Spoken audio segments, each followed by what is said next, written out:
All right, so this video is different, I think, than a lot of my videos. I don't see myself as ever much evangelizing, and I've been thinking about what I'm doing and how it's perceived.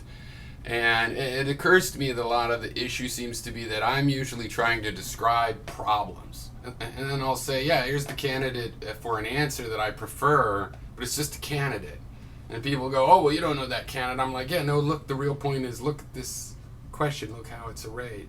Let's try to find things that help us understand how it's all arrayed, what the relationships seem to be. And we can continue to work on getting focused. I mean, it's like playing a song when trying to play someone else's song. It's like at first it's like, oh, everything sounds right. Oh, I'm playing the chords. I'm supposedly, and then, but as you go, it can come into focus. Or sometimes it'll never come into focus. You might try to get a different system. Okay, but in this case, I'm getting onto something where I need my head checked. You know, I'm thinking I should evangelize this. I mean, I've come across something that I think solves the world's main problem, from which other solutions will unfold. Okay, so the history of this is about 4 years ago. I'm an environmentalist. I've always been against nuclear energy. Seemed too dangerous to me, the risks involved. On the other hand, the risks are rare. It's just like, okay, if every 100 years you're going to have a Fukushima blow up, or every 50 years, let's say, you got a problem. Okay. So, still, I was thinking, you know, the waste, the nuclear waste, at least is produced there. If we could trust human beings to handle it, it'd be better than dumping all this carbon in an atmosphere and ripping up the boreal forests in Canada to get it out of sand and shit like this. We're poisoning ourselves with this thing. And we're clearly dependent.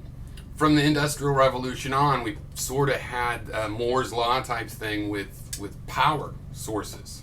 And we're running out of that. We're running out of the supply that would keep us with this power source, and we're getting to scales of power where we're noticeably destroying things that'll never come back and depleting things. On the other hand, if people were more trustworthy, you know, those generators that got swamped at Fukushima, why weren't they built on the top of 100-foot, you know, or 300-foot concrete buildings? But then that's Japan. You expect if anybody's going to get the engineering right, you know, Japan could do it. So Fukushima threw a wrench in these works. But, you know, at least a year ago, I started hearing about thorium. Right. Now, it's a kind of nuclear energy, and it's safe. It's a lot safer than using the uranium. And like I'm saying, look this shit up. Somebody check me, because this shit is too good to believe. Okay. Now, as I'm getting into it, I'm wondering, it's like, well, is there just potential here, and I'm falling for that potential? But no, for the cynic-minded that's going to go, well, it's nuclear. It's just a, you know, or you're being a techno-utopian. I'm currently in the process of double checking my impression of this. You know. Go in my Google searches with site.edu and go into just professors and see what they say about this thorium cycle. But for the cynics, let me feed the cynics a little bit. Okay, back in the 50s and 60s, there was a bit of a competition in the peace energy generation area of nuclear physics between solid fuel and liquid fuel, and also between uranium and thorium, which is for a breeder kind of reactor, and various issues related to this. And the guy that created, I think that had the patent on the kind of reactor we use now, had said that it wasn't really safe, and he had a better idea, and this thorium reactor. Now, that's right there could be the stuff legend is made of, like all the inventions of Tesla that, you know, could have been. But the thing is, they built a liquid fluoride thorium reactor at Oak Ridge, and they ran it like 4.5 years. And the thing is amazing. So first of all, there's way more thorium than uranium. you burn more of it, you get more of the energy that's in there out. So to make a gigawatt of energy in a year, or was it a terawatt? As a gigawatt, you need like a couple hundred tons of uranium. You only need a ton of thorium, and then that couple hundred tons turns into waste. And in the case of a uranium reactor, that waste needs to go be stored for 10,000 years. In the case of a thorium reactor, most of those things are fine in mere decades, and 300 years for storing all kinds of the products. And why this cynical red meat I'm giving you, why did we not go for the thorium if they're safer? They built several of them. The UK's built one. The US built one back in the 60s. And it's because you don't make weapon-grade plutonium. That's why you don't have as bad waste. And that's why, at the time, we didn't want it. We invented nuclear energy as part of a weapons program. So they wanted to be able to breed plutonium. Okay, now on the Earth, basically, I think there's like 4 fissile materials, naturally fissile, meaning if you put them together, they'll achieve a critical mass.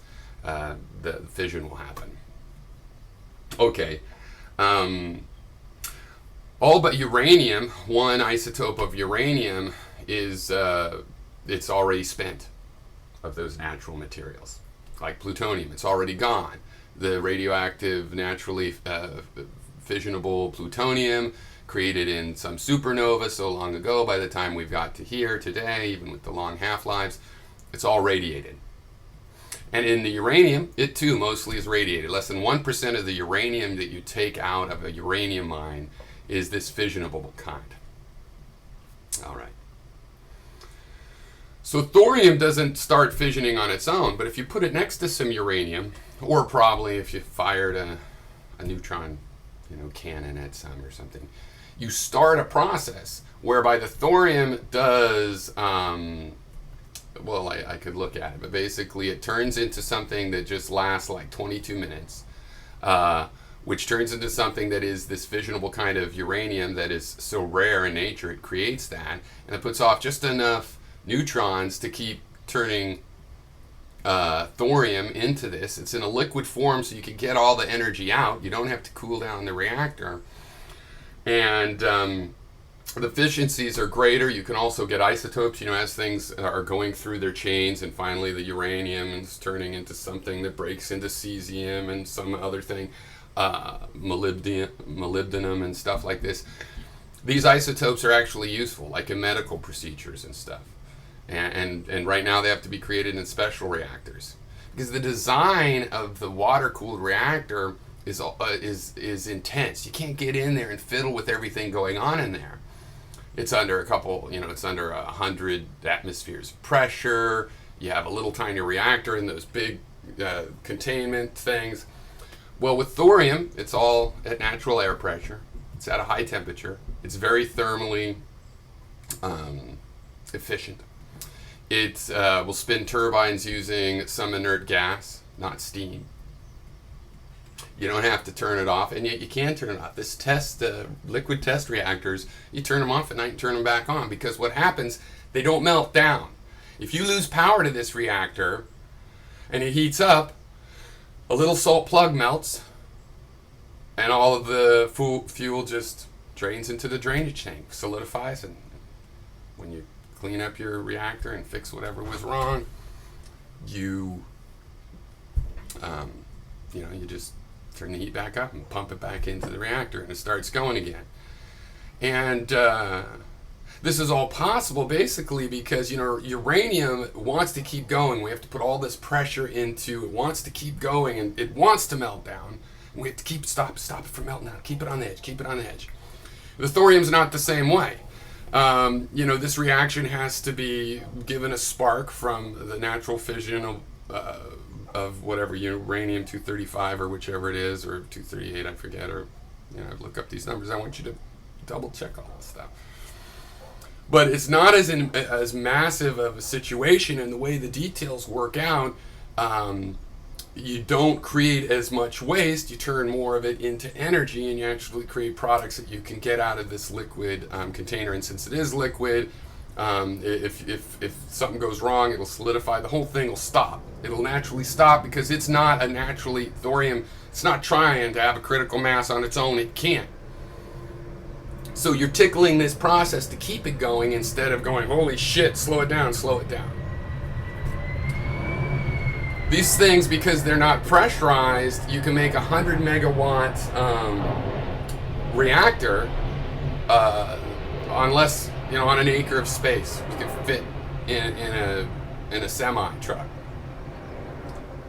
and that's enough power to run 100,000 homes at once. We spend like $1 billion a year on gasoline on this island. For about 500 million, we could power 100 to 200,000 homes with thorium. The thorium itself would cost tens of thousands or less. I mean, that's another thing. Thorium, first, it's inexhaustible. It's everywhere. It's literally in all dirt. In an average cubic centimeter of dirt taken off the earth, you have like 12 grams of thorium, which is enough to power a single person's energy needs for a decade. And there's places like in Utah where it's so thorium rich, you could power the whole planet for a year from just the thorium that's in a football field-sized area of land. The whole world. There's thousands of years of thorium. As a matter of fact, during the Manhattan Project, they extracted enough thorium that is slated for destruction. They ended up with enough thorium to power the United States for several years, if all of our power came from thorium. The amount of thorium that it takes to produce energy for you over your whole lifetime is like the size of a golf ball.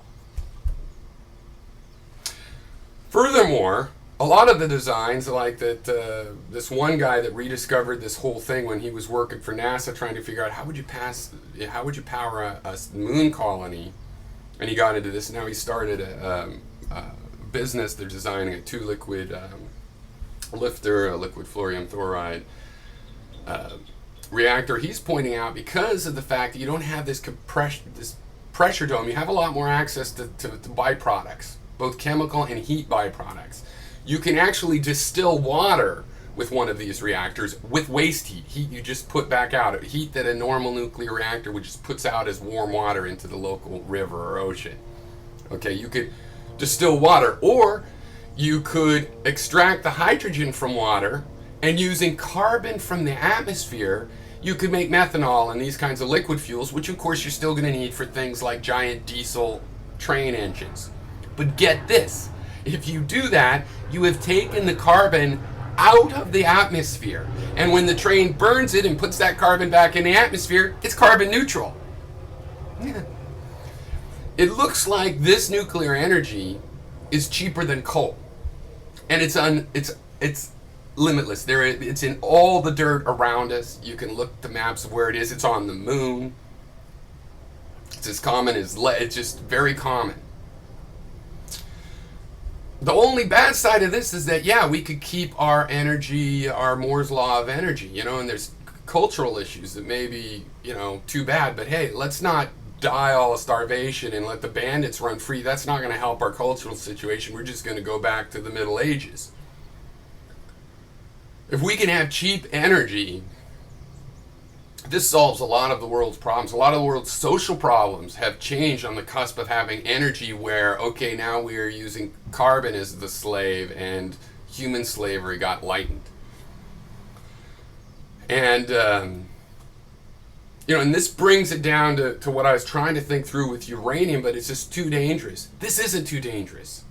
Granted, if the thing melts down, some switch breaks, it's like, okay, you have a radioactive site. You can't just call Joe the contractor to go clean it up.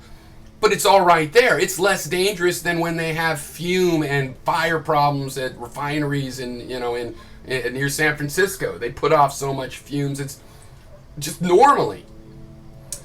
So this thing looks like the energy answer. I mean, we don't have to wait. There is enough energy in this that we can transition to electric vehicles for personal use, use our gasoline and generate biofuels basically synthetically through the heat and chemical processes available at this. And look how much cheaper it is. This little island with like 170,000 people, because we power our fucking power station with gas, we spend $1 billion a year on gasoline. And we only need, a couple hundred megawatts of power here, which would be like $500 million to build the facility, tens of millions to run, and almost nothing for the thorium. Well, that sounds like that pretty quickly pays off. And it's not just that we have the energy, and it's greener, it's carbon neutral, but all that money we have left over, that goes back into our culture. So look it up. There's now a lot of work on this. You can go and see the history of Berkeley's research in this, the various reactors that have been made. And why was this robbed of us? Because back when they were proposing to do this, the very people that invented the reactors we are using now and hold the patents on them now, this was a good civilian use, but they wanted plutonium reactors to stay on top of the nuclear arms race. It's as simple as that. And then in the years after that, as nuclear energy faltered, they just kind of lost track. But there is a paper trail, and a consistent one, and it's based on very known properties, and this is a proper scientific academia that's getting into it. Now, the only government that's doing the research in thorium, because there's a bunch of private companies now, or several, is China. So let's get on this thorium bandwagon and try testing it and stuff. And I know there's going to be reaction because it's nuclear, but you should look at the details, and you should remember you're comparing to what we're doing with fossil fuels.